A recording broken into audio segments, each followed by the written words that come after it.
الحمد لله رب العالمين الذي خلق الإنسان علمه البيان وألهمه الحجة والبرهان وأشهد أن لا إله إلا الله وأشهد أن محمد عبده ورسوله وصفيه من خلقه وحبيبه بلغ الرسالة وأدى الأمانة ونصح للأمة فكشف الله تعالى به الغمة حتى تركها للمحاجة البيضاء ليلها كنهارها لا يزيغ عنها إلا من طبع الله على قلبه وكان من الغافلين. أما بعد فحياكم الله جميعا أيها الفضلاء، وأسأل الله تعالى أن يجمعنا مع سيد الدعاء وإمام النبيين في جنته ودار مقامته إنه ولي ذلك والقادر عليه. وبعد السلام عليكم ورحمة الله وبركاته. amatenda amajivuga Allah jalla wa ala tusaba Allah subhanahu wa ta'ala sokesera n'emirembe w'ekitiibwa Nabi Muhammadin sallallahu alaihi wasallama era tumwebaza okubeera nti akyatutwaddewo mu bulamu buno obwensi. Tusaba Allah subhanahu wa ta'ala bajjuludde mbaddu be n'abazaana ba Allah subhanahu wa ta'ala abeere nti abanguyiza olugendo lubakutte, abeere nti abasonyiwa mwebyo bye basobya era akkiriza emirimu gyabwe gye bakola mu baddu babakkiriza. Omulundi ogwali tetwalaba bukya biki bye tufuna mu kubeera nga tuwasa era ne tulaba biki nsonga lwaki tuwasa era ntutegeera bulungi nti obufumbo bwe buli mu Busiraamu. Butafaanaganako na mulundi guli olwaliro tugenda kwejjukanya ku khitiba, mu Luganda bakiyita kwogereza, era tulabire ddala n'ennamula za kwogereza mu Busiraamu. Okwogereza nno we kuli mu Busiraamu olw'okuba nti omubaka Muhammadin sallallahu alaihi wasallam nga hadisi ya Urwa bwe tulaga ensonga eyo nti omubaka Muhammadin sallallahu alaihi wasallam yayogereza. N'owekitiibwa Allah subhanahu wa ta'ala naye wetegeeza mu surati al-Baqara n'atugamba nti wala junaha alaykum fima aradtum bihi min khitbati an-nisa, temulina buzibu okubeera nti mwogereza abakyala abo ababa bafiiriddwako babba baabwe. Hadhihi al-aya Allah subhanahu wa ta'ala yagissa ng'ayogera ku bakyala baba bafiiriddwako babba baabwe, n'agamba nti mulina buzibu okubeera nga mwogereza abakyala abo ebbanga lye bamala nga bakyali mu idda. Tulimanyi bulungi nti omukyala waafiirwa bbaawe atuula emyezi 4 n'ennaku 10 mwegyo emyezi nga takkirizibwa kukola kintu kyonna kiraga nti ayagala anoonya musajja. Era Allah yatuwa olukusa okubeera nga twogererezaamu abakyala naye nga tetubagambye live nti owaaye nkwagala, wabula nga tukozesa oyinza okubiyita ebisoko ebitegeeza nti njagala kuwasa naye nga tomugambye bulambulukufu. Hadith eri mu Bukhari eva ku Urwa anna nabiyya sallallahu alaihi wasallam khataba Aisha, mbaka Muhammadin sallallahu alaihi wasallam yayogereza Aisha ila Abi Bakar as-Siddiq, yamwogereza eri Abu Bakar as-Siddiq.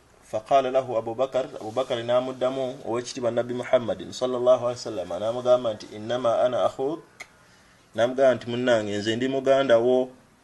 فقال له رسول الله صلى الله عليه وسلم بكى نام قام أخي في الدين الله وكتابه، ولي مغاندا وانجي مبسرام وهي لي حلال، نام قام نياتي عائشة رضي الله عنه علي حلال جندي وبكرزوا وكبيرا أمبسا جندي.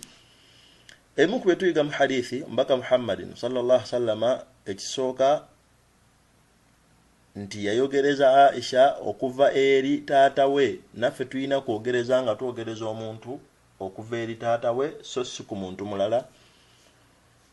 Oba oli awo ng'embeera olwaliro bwekolebwa nti ndwogereza eri ssenga naye nga tulina kwogereza eri waliyu taata w'omwana oyo aminako obuvunaanyizibwa ng'omubaka Muhammadin sallallahu alaihi wasallam bwe yakola. Thaniya kyokubiri nti abagamba nti omuntu owengabi tawasa wangabi owomusu tawasa wa musu kitulaga nti omubaka Muhammadin sallallahu alaihi wasallam ebitebiriyo okusinzira we yayigiriza.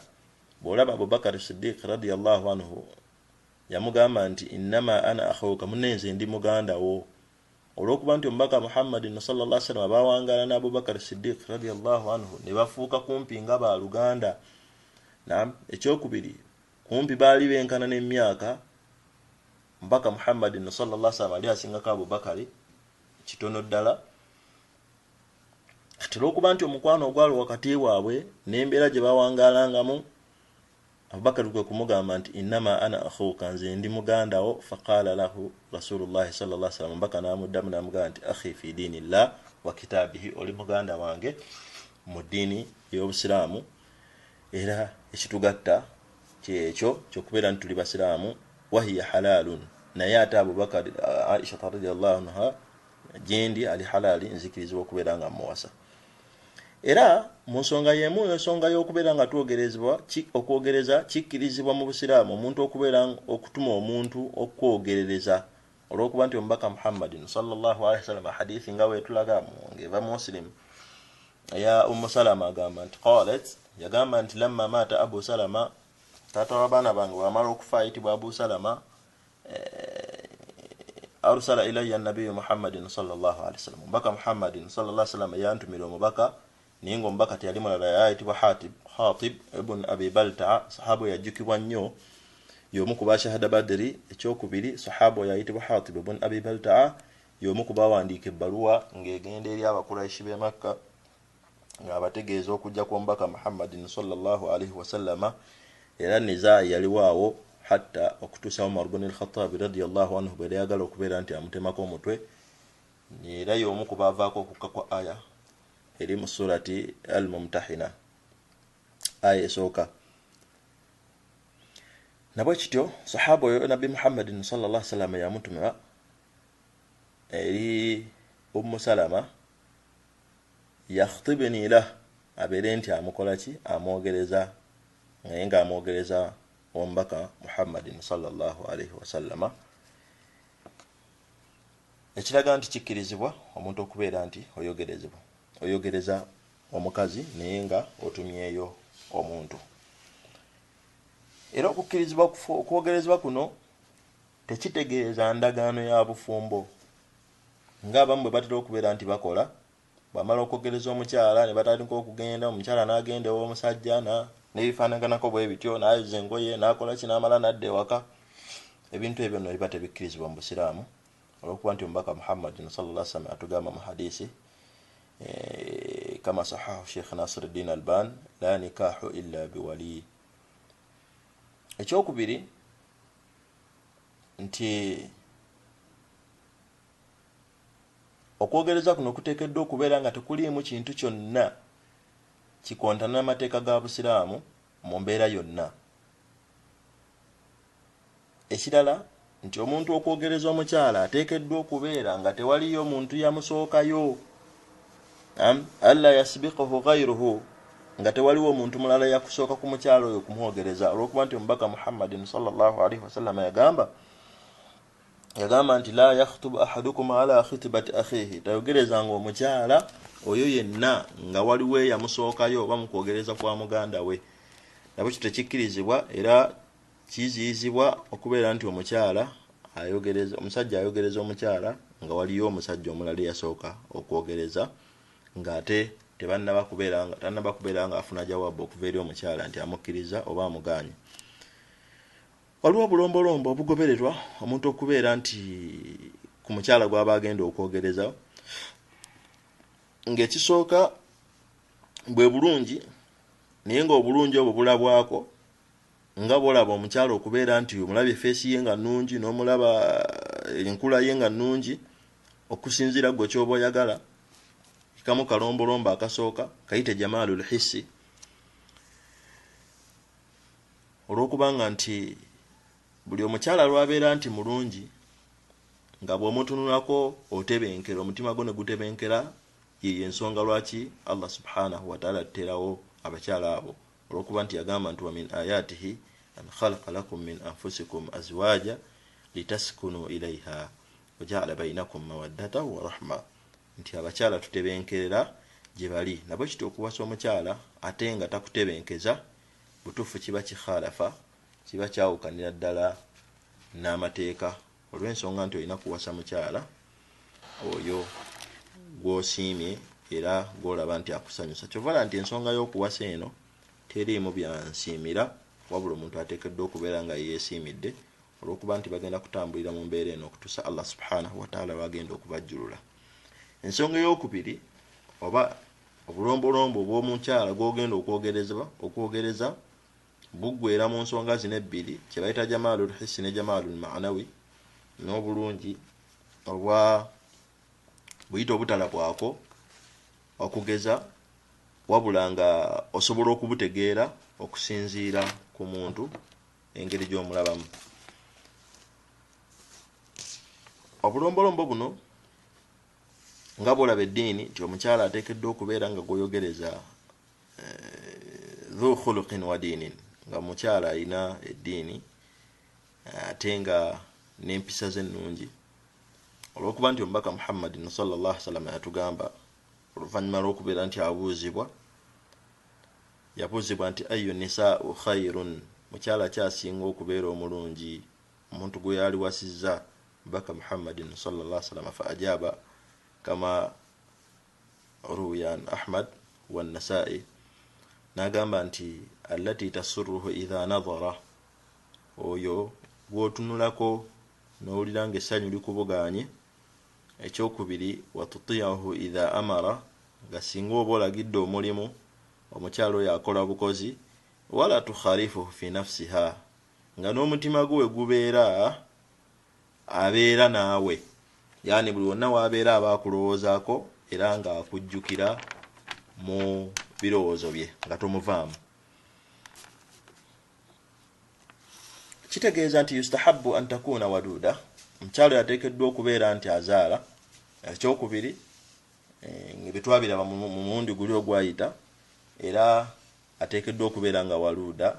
Omukyala ateekeddwa okubeera nga waduda ng'alina amahabba mwagazi mukwana agulina era ateekeddwa okubeera nga waluda ng'era azaala olw'okuba nti twabiraba mu musomo gwaffe ogwasooka nti ebimu ku bigendererwa by'okubeera nti tuwasa. N'ekirala nti kiba kirungi omuntu n'owasa omukyala nga muto okuba nti omubaka Muhammadin sallallahu alaihi wasallam kama jaa fi sahihain min hadithi Jabir anna nabiyya sallallahu alaihi wasallam qala lahu omubaka Muhammadin sallallahu alaihi wasallam yagamba Jabir namugamba nti tazawajta omubaka Muhammadin sallallahu alaihi wasallam yamubuuza namugamba nti wawasizza. Jabir namuddamu namugamba nti naam.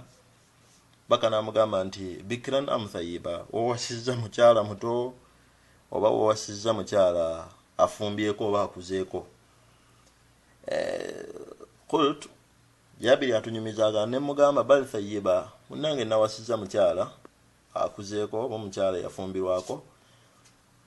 Qala baka Muhammadin sallallahu alaihi wasallam namugamba nti fahala tazawwajta bikra tulaibuha wa tulaibuk.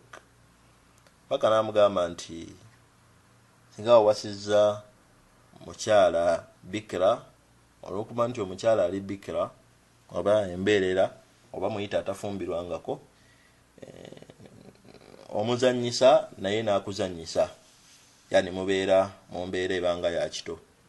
Amma abakyala abakulu oluusi aba yeekooyedde yabirabaalaba dda talina kipya n'ebifaanaganako bwe bityo. So nga n'abakyala abakulu nayo balina ebyomuwendo byoyinza obutageraageranya ku mukyala abatafumbirwa ngako. Mbaka Muhammadin sallallahu alaihi wasallam anatugamba mu hadisi endala tugamba nti alaikum bil abkar fa innahunna a'dhab afwaha wa antiq arhaman. Mbaka atukubiriza era okubeera nti tuwasa abakyala abatafumbirwa ngako.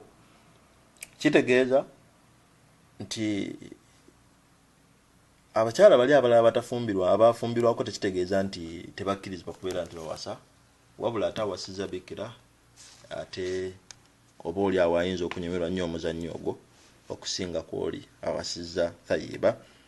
Mpozi kisinzira ne ku muntu waliwo oli nga ye asanyukira yali alabyeko anyumirwa nnyo gaali nkadde okusinga empya. N'ekirala nti omukyala gwoyogereza ateekeddwa okuba nga swaliha, mukyala mulongoofu, era nga n'eddiini weeri nti olwokuba Omubaka Muhammad sallallahu alaihi wasallam yatugamba nti adduniya mata'un, ensi eno gye mulaba ebeeramu bintu byakweyagala oba ebitusanyusa, n'agamba nti wa khayru mata'iha, naye ekintu ekisinga okubeera nga kinyuma ku dduniya kuno almar'atu saliha, ye mukyala omulongoofu. Wa hadithin sahihu kama rawahu al-imamu al-Muslim, nti tulina kwogereza mukyala naye nga mulongoofu. Ekyokulala nti omukyala ateekeddwa okubeera nga jamila, mukyala mulungi. Leka kwogereza mukyala gwona atambula naye naye ng'omukyala akulembedde kilomita namba muga atambula nja kusanga. Olwaira enkola eriwo omuntu awasa omukyala, n'awasa omukyala ow'emikolo, n'awasa n'omukyala maama w'abaana, n'amuteeka mu kyalo eyo, naye n'abaako ne kantu ke kagenda nako ku mikolo. Naye lwaki tagenda n'oli mukadde? Olw'okuba nti alaba nti amuswaza. Bwe batambula omukyala abeera mu maaso, ono n'abeera mabega.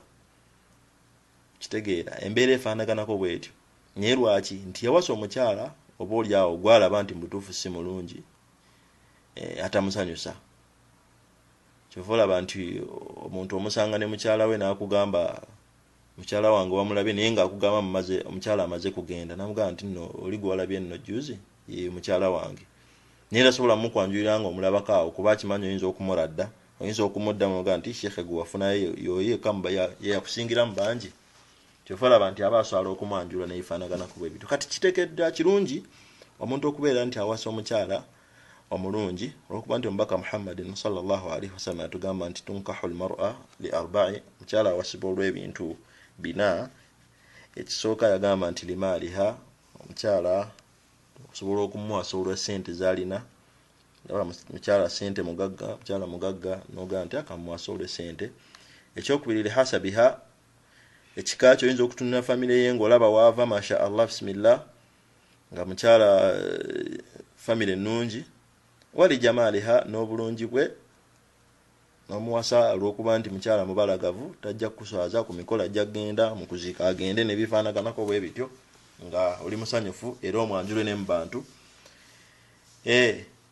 N'agamba nti walidiiniha, n'olw'eddiini ye Nabbi sallallahu alaihi wasallam n'agamba nti fadfar bidhati ddin tarbat yadak, wabula ekisinga obulungi kubeera nga tukulembeza eddiini, olw'okuba omukyala w'eddiini butuufu atebenkeza, era tolina buzibu laba ojja kusanga singa omukyala n'abaamu eddiini.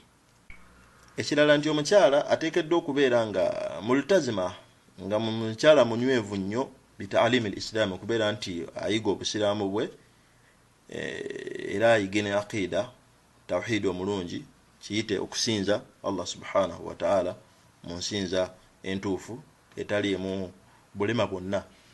N'ekirala nti omukyala alina okubeera nga hafidhan li sirri zawj, nga mukyala agenda kukuuma ebyama, si mumwa gukoze gutya, mukyala buli kyalabye kyonna kyonna akyogera. Olwaba wasa abakyala naye ng'omukyala bambi mu lugambo, talina kigambo kyasobola kukuuma mu bulamu bwe. Ekirala nti kikkirizibwa okwogereza omukyala aba afiiriddwako bbaawe, ansi eri nti ye kikkirizibwa okubeera nti omuntu oyogereza omukyala aba afiiriddwako bbaawe. Aya nga bwe twalabye mu kusooka, Allah bwe yagamba nti wala junaha alaykum fima aradtum bihi min khitbati nisa aw aknantum fi anfusikum alima Allahu annakum satadhkurunahunna walakin la tuwa'iduhunna sirran illa an taqulu qawlan ma'rufa wala ta'zimu uqdatan nikahi hatta yablugha alkitaba ajala. Allah subhanahu wa ta'ala tegeeza titukkirizibwa okubeera nga tuwogereza naye mu mbeera ey'okwekweka mu bigambo, so si mu kwekweka nti neekwese gyali, nga osobola okwogera naye ng'okozesa ebisoko n'otamugambira ddala nti nja kuwasa. Ekyokulabirako oyinza okumugamba n'omugamba nti munne bw'onaaba omaze ebbanga lye eryayedda omaze okungubaga ongambako singa onaaba omaze. Omukyala ow'amagezi asobola okutegeera nti awo nno waliwo ensonga. Ekyokubiri amabugo oyinza okumuwa amabugo ng'olwaira enkola bw'ebeera oli ajja n'amabugo omuntu ng'afiiriddwa bbaawe abalala gye baleetera omutwalo n'amukubako 5 agenda okutuukako okwanjulayo ensonga yaga nti nakitegeera bwe wampaako 5 n'ebifaanaganako bwe bityo era omukyala osobola okumugamba nti naye kinsanyusa okubeera nti mpasa omukyala ayina eddiini n'ebintu ebifaanaganako bwe bityo omukyala asobola okutegeera nti ono nno ayina ensonga oba oli awo ayina kyagamba then ebbanga bwe liggwako n'obeera nti omwogereza. Ekyokubiri n'omukyala singa aba ali mu talaaka talaaka zirimu emiteeko nga bwe tujja okubiraba mu maaso eyo n'ensiga kadde kayo akatuufu. Omukyala singa aba ali mu myezi ekiraga nti atuula idda ebbanga omukyala lyatuula ng'aweereddwa talaaka giba emyezi 3 kati ebbanga eryo okkirizibwa okwogerezebwamu omukyala ansi eri nti nedda tokkirizibwa okubeera ng'oyogerezebwamu mukyala ebbanga omuntu lyamala nga talaaka eyo yeesoose si ey'okubiri era si ey'okusatu tokkirizibwa okubeera ng'omwogereza era singa oba omwogereza ng'omukyala oyo akyali mu idda ekituufu kiri nti bw'oba omwogereza ng'akyali mu idda obufumbo bwammwe buba bufu era n'omuwasa ng'akyali mu idda eyo singa omwogereza ng'ali mu idda n'omuwasa nga idda eweddeko obufumbo bwa butuufu naye singa ala rajih era naye singa oba omwogereza mu busenga idda tinnaggwako era n'omuwoowa n'omuwasa mu idda eyo nga tannaggwako mu kaseera ke kamu obufumbo bwammwe bwa bufu era obusiraamu bubagamba kubeera nti babaawula. Ekyokusatu singa mubeera nga mumanyiddwa nga mwe mubimanyi obusiraamu mumanyi ne mumanya nti kyetwakola kyali kikyamu mukkirizibwa ekibonerezo kye muyina kiba kyakubeera nti mukubwa amayinja ekyokubeera nti oba mukubwa embooka singa muba nga temubadde bafumbo naye mba mubadde bafumbo mukubwa amayinja paka lwe mufa mu bulamu bw'ensi buno. Ekirala nti kikkirizibwa omukyala okubeera nga yeeyanjulira bbaawe okwogereza omukyala ye n'ayogereza na kwegwaniza omukyala n'agamba nti amuneeseeka fulani oba Muhammad oba Ismaila munnange nze nno onkuba era mpulira muli nkwegomba kikkirizibwa omukyala okwogereza bbaawe kama warada fi hadith nga bwe kiraga nti omubaka Muhammadin sallallahu alaihi wasallama hadith etiba ku Sahal bin Sa'adi agamba nti anna mura'atan omukyala aradat nafsaha ala nabiy sallallahu alaihi wasallam omukyala nno gwoba okyali ku bya Muhammad oba Ismaila okubeera nti omukyala amwogereza omukyala yajja eri mbaka Muhammadin sallallahu alaihi wasallam gwe tumanyi obulungi n'abeera nti amweyanjulira n'abeera nti amugamba nti ya Rasulallah nze nno njagala kubeera mu bakyala bo faqala lahu rajulun olw'okuba nti omubaka Muhammadin sallallahu alaihi wasallam tumanyi bulungi nti yali musajja wansonyi yali muntu wansonyi nnyo faqala lahu rajulun omusajja bw'amala okumulaba n'alaba nga omubaka aba afunyemu okutya omubaka Muhammadin mbasajja n'amugamba nti ya Rasulallah owange omubaka wa Allah munfumbize faqala ma indak mbaka Muhammadin sallallahu alaihi wasallam yamugamba nti nzo mungabire mbaka Muhammadin sallallahu alaihi wasallam namugamba nti ma indak faqala ma indi shay'un sajja namuddamu nanga munange sina kyennina namugamba nti idhhab faltamis walau khatiman min hadid namugamba nti genda wakaawo okebere kyonna ky'onaaba okebera ne bwe naaba mpeta fadhahaba mbaka Muhammadin sallallahu alaihi wasallama namugamba agende wakajjeyo ne bwe naaba mpeta فذهب ومسجى ناغيندا ثم رجع ولفنيما ناكماو فقال لا والله ما وجدت شيئا ولا خاتمه سجى واكما نامغا يا رسول الله سينا كنسانزي ودنيبه بامبتا سجسانزيو ولكن هذا ازاري ولها نصفه naye munange nina nkutu yange eno gye nyambadde jonda bandimu naye esobola okukola ng'ekitundu tundu. Qala sahal atunyumiza agamba nti wama lahu ridaan فقال النبي صلى الله عليه وسلم وما تصنع بإزارك إن لبسته لم يكن عليها منه شيء وإن لبسته لم يكن عليك منه شيء فجلس الرجل حتى إذا طال مجلسه قام فرآه النبي صلى الله عليه وسلم فدعاه. Olwokuba nti omusajja ono enkutu gye yali alina singa ate yagiwa omukyala yali badde asigalirawo n'atasigazaawo kyayambala. Kati n'abeera nti yalwawo abo mbaka ng'atudde omubaka Muhammadin sallallahu alaihi wasallam, mbaka n'amulaba n'amala n'amuyita. Faqala lahu madha ma'aka min al-Qur'an. Sahaba n'amugamba nti kiki ky'olina mu Qur'an? Faqala ma'iya surati kadha wa kadha. Sahaba n'amugamba nti mune ninawo nakwatawo kino na kino na kino kye ninawo mu Qur'ani.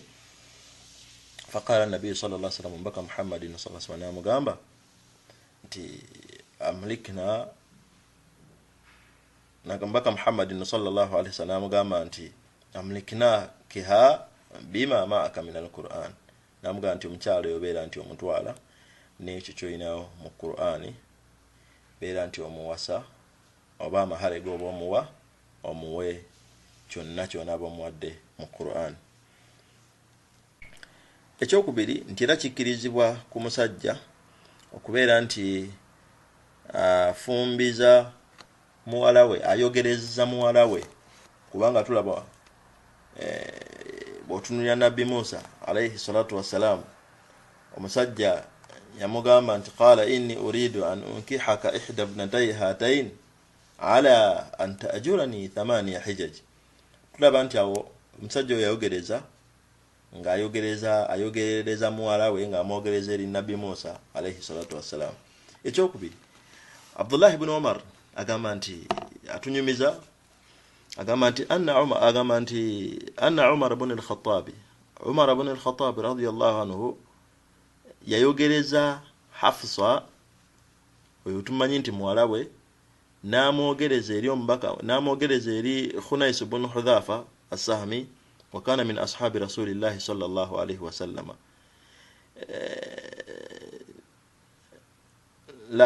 Hafsa radiyallahu anha bwe yamala okubeera nti bawafa ayitibwa Khunais ibn Hudhafa as-Sahmi, bwe yamala okubeera nti ava mu bulamu bw'ensi, wa kana min ashabi rasulillahi sallallahu alayhi wasallam, yali mu basahaba ba Nabbi Muhammadin sallallahu alayhi wasallam. فقال عمر بن الخطاب رضي الله عنه عمر بن الخطاب agamba ataitu Uthman ibn Affan. Umar n'amala n'agenda eri Uthman ibn Affan fa'aradat alayhi Hafsa, mbaka Umar ibn al-Khattab n'abeera nti ayogererezaayo Hafsa amuwe Uthman ibn Affan. Faqala sa'anzuru fi amri. Uthman n'amugamba nti nja kukiraba.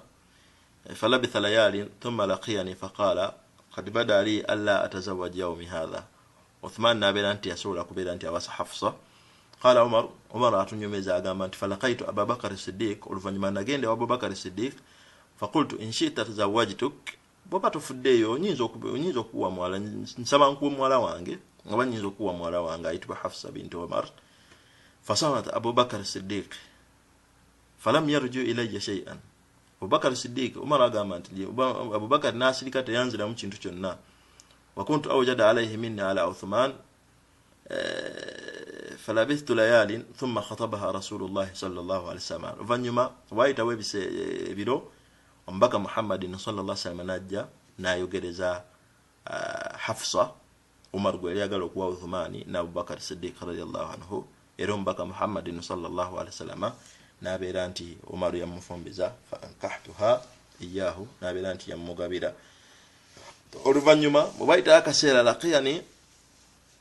falaqiyani Abu Bakr as-Siddiq radiyallahu anha. Abu Bakr n'amala n'ansanga n'agamba nti la'allaka wajadta alayya hina aradta alayya Hafsa falam arji ilayka shay'an.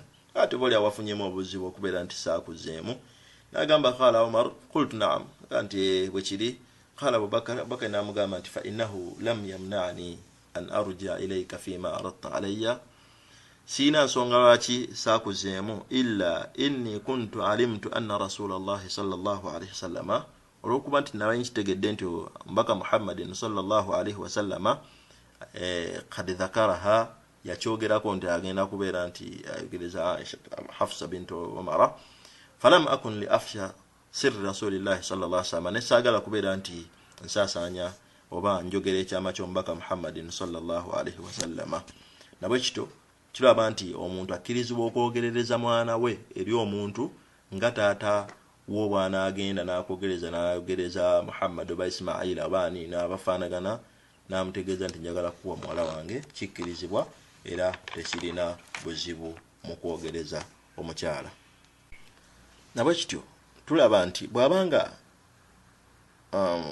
Omar ibn al-Khattab ayitibwa khalifa owokubiri gwe tumanyi obulungi nga sahaba wa Nabbi Muhammadin sallallahu alaihi wasallam asobodde okwogereza muwala we, kitegeeza nti ate amalala kiba mimbabi awula, kye kiba kisinga okubeera nti kisobokera ddala bw'abanga sahaba ashaddu haya nga batusinga ensonyi yeyogereza muwala we, kitegeeza nti ate ffe kiba kikkirizibwa bulungi nnyo. Katutandikire awo oluvannyuma lw'okuwummulamu insha Allah.